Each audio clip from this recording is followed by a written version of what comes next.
Students, Second World War is the first topic of world history of class 12. The Second World War started in the year 1939 and came to an end in 1945.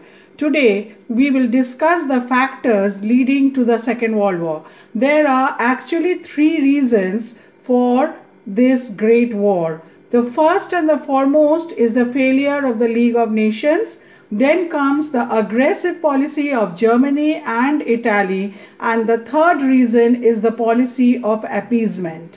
Let us first take up the failure of the League of Nations.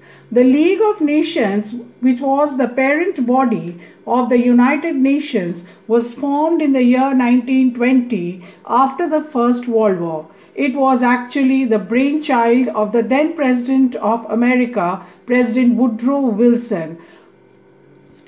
America never became a part of this League of Nations, though it was one of the 14 points of President Woodrow Wilson. Apart from that, the rise of dictatorships in Italy and Germany, or in other words, the aggressive policy followed by Hitler and Mussolini, were mainly responsible for the outbreak of the Second World War. Let us take up the aggressive policy of Germany. The main aim of Hitler was to make Germany a great power. He wanted to achieve this by his aggressive foreign policy. The main objective of Hitler was to destroy the hated Treaty of Versailles, build up the German army, recover the lost territories such as the Saar coal mines and the Polish corridor. The first and the foremost is the capture of Rhineland in the year 1936 by the German troops. In the Versailles Treaty, Rhineland had been declared a demilitarized zone. Hitler occupied those parts of Rhineland which had been demilitarized by the treaty. This was the first phase of Hitler's aggressive designs because from then on Germany started her war preparations.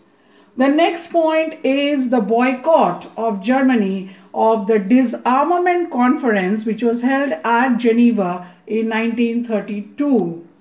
From the very beginning, Hitler had no faith in the League of Nations.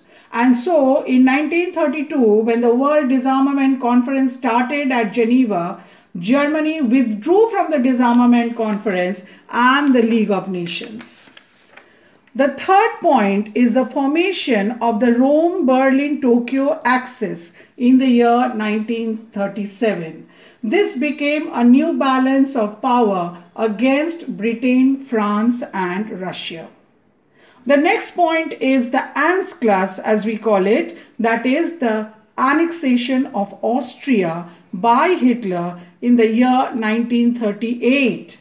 Hitler was an Austrian by birth, and that partly explains his interest in Austria. According to the Treaty of Versailles, Austria was separated from Germany and their union in future was forbidden. But in 1938, Hitler poured troops into Austria and incorporated Austria with German Empire. In this way, the Anschluss was completed and the annexation of Austria was a prelude to the annexation of Czechoslovakia in the near future. We'll stop here today. Thank you.